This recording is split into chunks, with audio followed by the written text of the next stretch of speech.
Hello friends, welcome to my channel.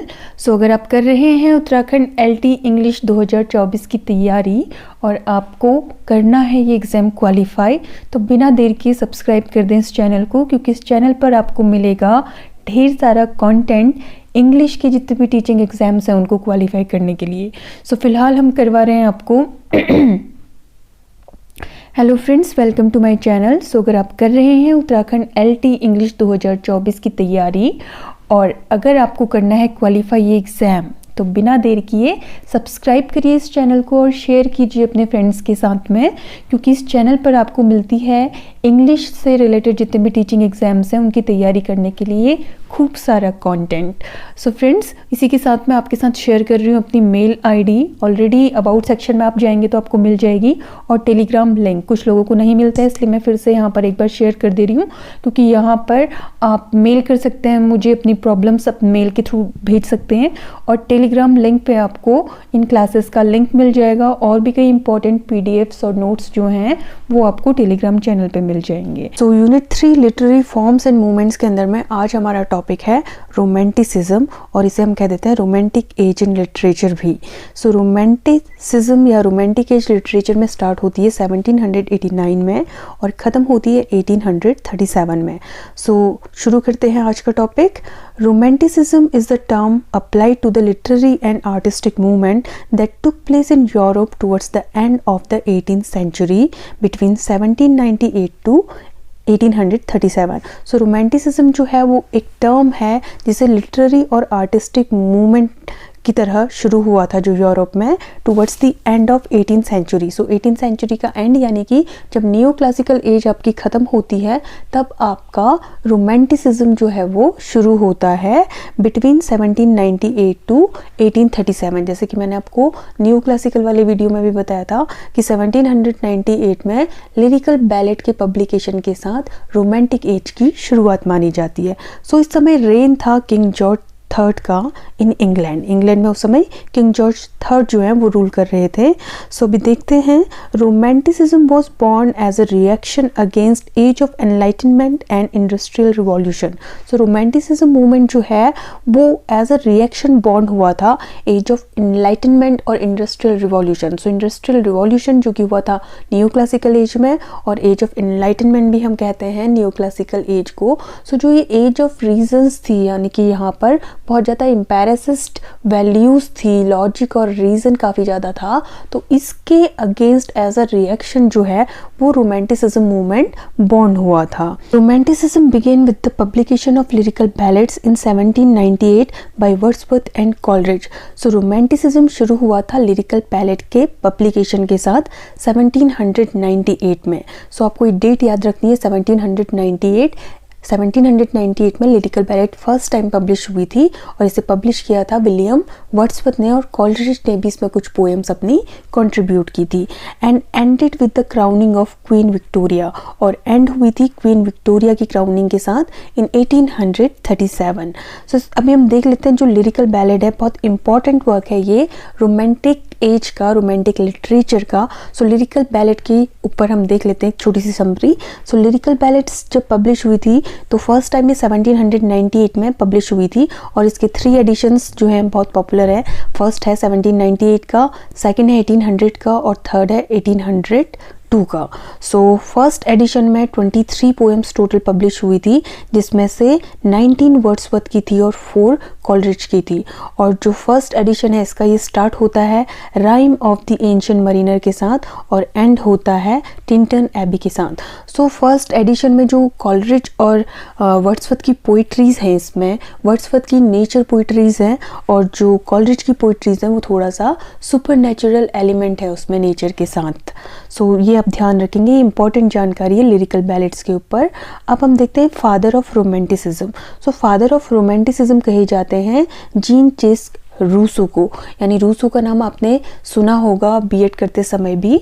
Return to nature ये उनका जो नारा था रूसो का, ये यहीं से फेमस हुआ था और यहीं से वर्ड्सवर्थ ने भी इसको कॉपी किया था, क्योंकि वर्ड्सवर्थ जो थे वो भी नेचुरलिज्म के फॉलोवर थे और जीन टेक्स रूसो जो है ये भी नेचुरलिज्म के फॉलोवर थे और ये एक तरीके से फादर थे रोमांटिसिज्म के और नेचुरलिज्म के। So romantic ideals were first articulated by two different movements.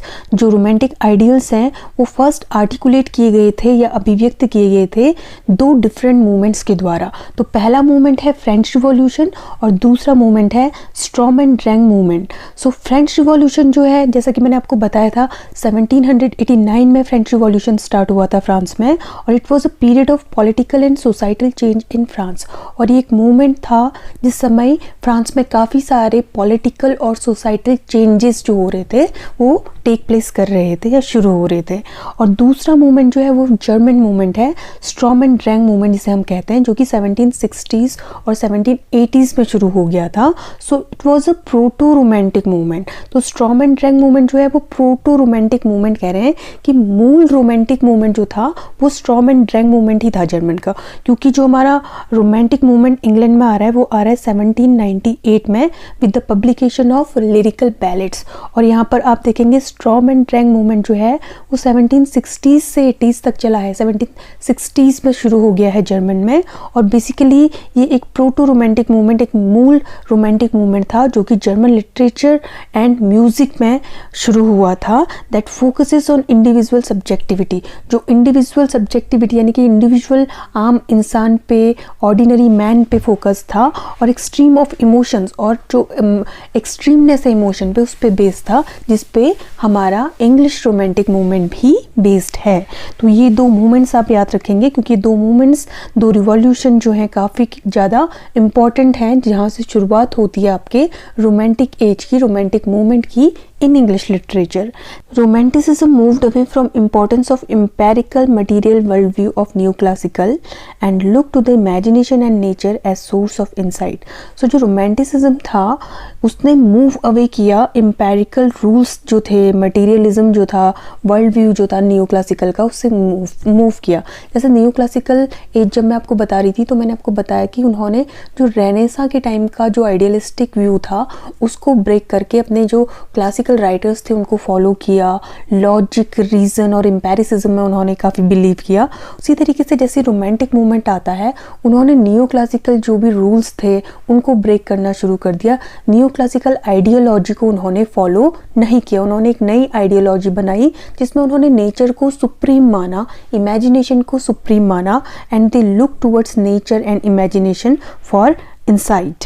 Writers expressed a great reverence for nature and believed that intuition, emotion and imagination were more instructive than empiricism and reason. तो जो writers थे उन्होंने बहुत ज़्यादा reverence या respect जो है वो नेचर को दी, नेचर के लिए उन्होंने बहुत ज़्यादा रिस्पेक्ट जो है वो एक्सप्रेस की और उन्होंने बिलीव किया कि जो इंट्यूशन है इंसान की, इमोशन है और इमेजिनेशन है वो बहुत ज़्यादा इंस्ट्रक्टिव है, वो कहीं ज़्यादा आपको निर्देशित करते हैं, डायरेक्शन देते हैं देन एम्पेरिसिज्म और रीज़न, ना कि व्यवहार जो व्यवहारिक जो व्यवहारवाद है या फिर जो रीज़न और लॉजिक है जैसा कि न्यू क्लासिकल बिलीव करते थे, उससे कई ज़्यादा इंट्यूशन और अपनी इमोशन पे अगर इंसान चले तो वो उसे बहुत ज़्यादा इंस्ट्रक्ट करती है कुछ नया क्रिएट करने में।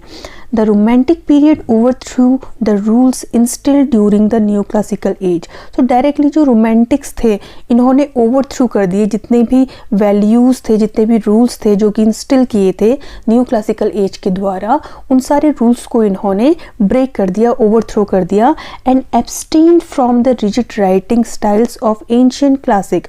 और इन्होंने एब्सटेन किया, काफ़ी परहेज किया रिजिड राइटिंग स्टाइल जो था एंशिएंट क्लासिकल का, रोमन और ग्रीक राइटर्स का, जिनको नियो क्लासिकल फॉलो करते थे। तो कुल मिलाकर जितनी भी नियो क्लासिकल आइडियोलॉजी थी, विचारधारा थी, उस सबको इन्होंने ब्रेक किया, उस सारी विचारधारा आइडियोलॉजी से इन्होंने खुद को दूर रखा, परहेज किया। दे kept themselves abstained from all the neoclassical rules and whatever neoclassical writers followed. So instead poets and authors were inspired to write in their own individual creative voices. और इसके स्थान पर जो poets और authors थे रोमांटिक एज के, वो inspire हुए कि वो किस में लिखें, अपने इंडिविजुअल क्रिएटिव वॉइसेस में लिखें, अपनी इंडिविजुअल जो सोच है उसको उन्होंने बहुत प्रधानता दी.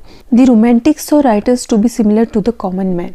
जो रोमांटिक्स थे वो राइटर को सिमिलर मानते थे कॉमन मैन से. वो राइटर को एक अलग प्रजाति का न मानकर उसे मानते थे कि वो भी कॉमन मैन जैसा ही है, but with higher sense of natural world. लेकिन जो राइटर है उसका जो नेचुरल वर्ल्ड का सेंस है वो थोड़ा हायर है, थोड़ा एलिवेटेड है कॉमन मैन से. The poet is a man speaking to man. So William Wordsworth कहते हैं पोएट के बारे में जब वो बात करते हैं कि poet is a man speaking to man, कि पोएट एक आम आदमी है जो कि एक आम आदमी से बात कर रहा है. और उन्होंने ये भी कहा था कि पोइट्री की लैंग्वेज जो है वो बिल्कुल कॉमन मैन की लैंग्वेज की तरह ही होनी चाहिए. और विलियम वर्ड्सवर्थ ने पोइट्री के लिए भी कहा था कि poetry is an spontaneous overflow of powerful feelings, it takes it origin from emotion recollected in tranquillity. कि जो पोइट्री है वो एक स्पॉन्टेनियस निरंतर बहने वाला प्रवाह है पावरफुल फीलिंग्स का, जो कि आप जब किसी शांत ट्रैंक्विल जगह पर बैठे होते हैं और बहुत ज़्यादा सोच विचार में लगे होते हैं तब अपने आप जो है वो ओवरफ्लो होने लगती है. और जॉन कीट्स जो है इन्होंने भी पोइट्री के बारे में, ये भी रोमांटिक एज के एक बहुत ही प्रोमिनेंट पोएट हैं, इन्होंने भी कहा था कि poetry comes not as leaves to a tree, it had better come not at all. तो ये जो लाइन्स हैं भी काफ़ी इंपॉर्टेंट है कि if poetry comes not as the leaves to a tree, जैसे एक पेड़ पे पत्तियां आ जाती हैं नेचुरली, अगर उतने ही नेचुरली आपको पोइट्री नहीं आ रही है तो it had better not to come at all, कि तो बेटर है कि आप पोइट्री ना लिखें. तो इस तरीके के रोमांटिक राइटर्स की जो आइडियोलॉजी है वो थी पोइट्री लिखने के बारे में. इसके बाद हम देख लेते हैं दो इम्पॉर्टेंट लिटरेरी मैगजीन जो कि रोमांटिक एज की हैं, ये भी पूछी जाती हैं. सो पहली है एडिनबर्ग रिव्यू जो कि 1802 में आई थी, और ब्लैकवुड मैगजीन जो कि 1817 में आई थी. तो ये दोनों मैगजीन्स काफ़ी इंपॉर्टेंट हैं. इसके बाद है लिटरेरी जॉनर्स जो इस एज में डेवलप हुए थे, जिनमें गॉथिक नावल है. गॉथिक नावल पे भी काफ़ी क्वेश्चन आते हैं. हॉरेस वॉलपोल ने सबसे पहले लिखा था ये, और सेंटिमेंटल नावल जो लॉरेंस स्टर्न ने लिखा था, ट्रिस्ट्रम शैंडी. ठीक है, तो ये जो दो जॉनर हैं ये भी डेवलप हुए थे रोमांटिक एज में. इसके बाद हम देखते हैं कैरेक्टरिस्टिक्स या features of romantic age. So सबसे पहला है return to nature. So return to nature का स्लोगन दिया था रोमांटिक्स ने, साथ ही में celebration of nature. So romantics जो है वो नेचर को सेलिब्रेट करते हैं, नेचर की वर्शिप करते हैं. Celebration of isolation and melancholy. So जो रोमांटिक्स हैं वो आइसोलेशन जो है, सॉलिट्यूड है, ट्रैंक्विलिटी है, या फिर मिलनकली जो उदासीन नेचर है, अकेलापन है, उसको बहुत ज़्यादा सेलिब्रेट करते हैं, एंजॉय करते हैं, वो उसको निगेट करके नहीं चलते हैं. Focus on individual. तो रोमांटिक्स जो थे वो इंडिविजुअल पे बहुत ज़्यादा फोकस करते थे. एक्सल्टेशन ऑफ ऑर्डिनरी, और ऑर्डिनरी इनका सब्जेक्ट मैटर रहता था, और ऑर्डिनरी लोगों को ही ये क्या करते थे, बहुत एक्साइट इन्होंने करके, उद्दात करके इन्होंने दिखाया है. फैंटेसी. सो फैंटेसी के अंदर आ जाता है आपका फैंसी एंड इमेजिनेशन. फैंसी और इमेजिनेशन का कॉन्सेप्ट भी दिया था एस.टी. कॉलरिज ने अपने वर्क बायोग्राफिया लिटरेरिया में. सो फैंटेसी जो है ये बहुत की एलिमेंट है रोमांटिसिज्म का. इसके बाद है prominent role of the poet. So role of poet जो है वो बहुत ज़्यादा प्रोमिनेंट है यहाँ पर. ये बोलते हैं कि poet is a man speaking to man, तो पोएट को बहुत ज़्यादा प्रोमिनेंट माना गया है. Importance of imagination nature. So nature में जो इमेजिनेशन है उसका बहुत ज़्यादा रोल है रोमांटिक लिटरेचर में. काफ़ी इमेजिनेशन करते करते काफ़ी सारी पोइट्रीज लिखी हैं एस.टी. कॉलरिज ने. तो इमेजिनेशन का, फैंसी का बहुत अच्छा यहाँ पर यूज़ देखने को मिलता है रोमांटिक लिटरेचर में. यूज़ ऑफ इमोशंस, इमोशन का काफ़ी यूज़ है. ऑर्डिनरी सब्जेक्ट मटेरियल होता है इनका. Interest in common man, common man पे बहुत ज़्यादा फोकस करते हैं जो रोमांटिक एज के राइटर्स हैं, जैसे कि विलियम वर्ड्सवर्थ हैं. उन्होंने कहा है कि जो पोइट्री आप लिखें वो भी कॉमन मैन की लैंग्वेज में लिखें, वो इतनी डिफ़िकल्ट क्लासिकल राइटर्स की तरह नहीं होनी चाहिए कि जो कॉमन मैन है उसको समझ में ना आ रही हो, ऐसी पोइट्री आप नहीं लिखें. ऐसी पोइट्री का समर्थन ये नहीं करते हैं. ठीक है, और ये बहुत ज़्यादा राइम और जो आप स्ट्रक्चर लेके चलते हैं पोइट्री का, उस पर भी बहुत ज़्यादा बिलीव नहीं करते हैं, कहते हैं कि पोइट्री कॉमन मैन की लैंग्वेज में ही लिखी जानी चाहिए। इंटरेस्ट इन स्पिरिचुअल और सुपरनेचुरल, सो आपको दिखेगा कि काफ़ी ज़्यादा जो रोमांटिक पोइट्री है उसमें सुपरनेचुरल एलिमेंट भी काफ़ी ज़्यादा है और स्पिरिचुअलिज्म भी बहुत ज़्यादा है। अगर आप टिंटन एबी देख लें या odd on intimation of immortality देख लें तो आपको काफ़ी ज़्यादा उसमें स्पिरिचुअलिज्म मिलेगा और सुपरनेचुरल एलिमेंट। आप कॉलरिज की पोएम उठाइए, कुबला खान उठाइए, या फिर आप क्रिस्टाबेल है उसको देखिए, या राइम ऑफ एंशिएंट मरीनर देखिए, तो आपको काफ़ी सारे सुपरनेचुरल एलिमेंट्स वहाँ पर दिखाई देंगे। इसके बाद हम देख लेते हैं important writers of romantic age. So romantic age के जो इंपॉर्टेंट राइटर हैं उनमें सबसे पहले आगे William Wordsworth, Samuel Taylor Coleridge and Robert Southey. So इन तीनों को आप मिलाकर कह देते हैं यहाँ पर लेक पोएट्स। बहुत बार क्वेश्चन आता है कि लेक पोएट्स कौन कौन है, तो ये तीन हैं आपके लेक पोएट्स और साथ ही ये कहलाते हैं first generation Romantics. So first generation के जो रोमांटिक्स हैं वो भी यही पोएट्स हैं, ठीक है, या आप ओल्ड जनरेशन भी कह देते हैं इन्हें। तो ये तीन हैं, याद रखेंगे आप। इसके बाद आ जाते हैं आपके पर्सी बीशी शैली यानी कि PB Shelley, John Keats, Lord Byron, Jane Austen. तो इन तीनों को, इन चारों को मिलाकर आप कह देंगे सेकंड जनरेशन ऑफ रोमांटिक्स, ठीक है। सो फर्स्ट जनरेशन जो ऊपर वाले हैं ये फर्स्ट जनरेशन है और ये second generation of romantic poets की कहलाते हैं। इसके बाद आपकी है यहाँ पर मैरी शैली। सो मैरी शैली भी बहुत इंपॉर्टेंट है। जॉन क्लेयर जिन्हें हम कहते हैं पीजेंट पोएट, और इसी के साथ एक हम प्लाउमैन पोएट कहते हैं रॉबर्ट बर्न्स को। सो रॉबर्ट बर्न और जो आपके विलियम ब्लेक हैं ये प्री रोमांटिक्स में भी आ जाते हैं। इसके बारे में मैंने आपको विक्टोरियन एज में भी बताया था।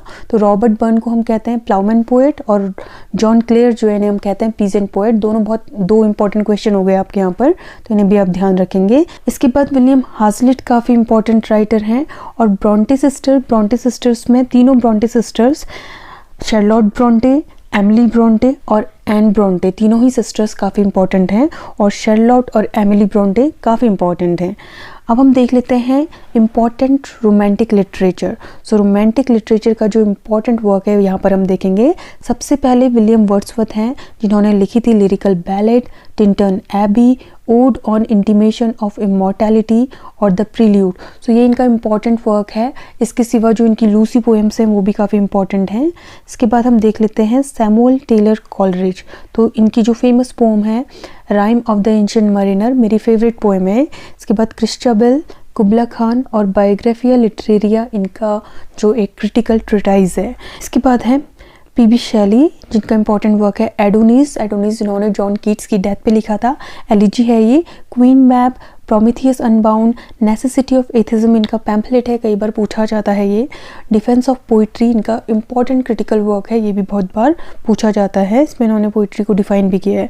और poets are the unacknowledged legislature of the world, इस तरीके से इन्होंने कुछ कहा है डिफेंस ऑफ पोइट्री में, ये लाइन कही है इन्होंने। इसके बाद है जॉन कीट्स के 5 ओड्स बहुत इंपॉर्टेंट हैं, तो इनके नेम आप कमेंट सेक्शन में लिखिए अगर आपको पता है तो।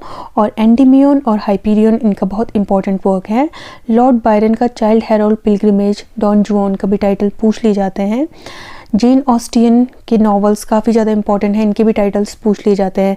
प्राइड एंड प्रेजुडिस है, सेंस एंड सेंसिबिलिटी है, एमा है, नॉर्थंगर एबी है और परसुएशन है। नॉर्थंगर एबी जो है सटायर है गॉथिक नॉवल पे, तो ये भी पूछ लिया जाता है which novel is a satire on Gothic novel. तो इस तरीके से क्वेश्चंस आते हैं। फ्रैंकेनस्टाइन बहुत इंपॉर्टेंट वर्क है मैरी शैली का। विलियम हाजलिट का काफ़ी इंपॉर्टेंट वर्क है टेबल टॉक और द प्लेन स्पीकर। और एमिली ब्रॉन्टे का इंपॉर्टेंट वर्क यहाँ पे आ गया वूथरिंग हाइट्स। शार्लोट ब्रॉन्टे की जैन एयर काफ़ी इंपॉर्टेंट है। उसके बाद एक इंपॉर्टेंट राइटर है नथानियल हाउथॉर्न जिनका स्कारलेट लेटर बहुत ही फेमस वर्क है ये। सो ये सभी रोमांटिक लिटरेचर का इंपॉर्टेंट वर्क है।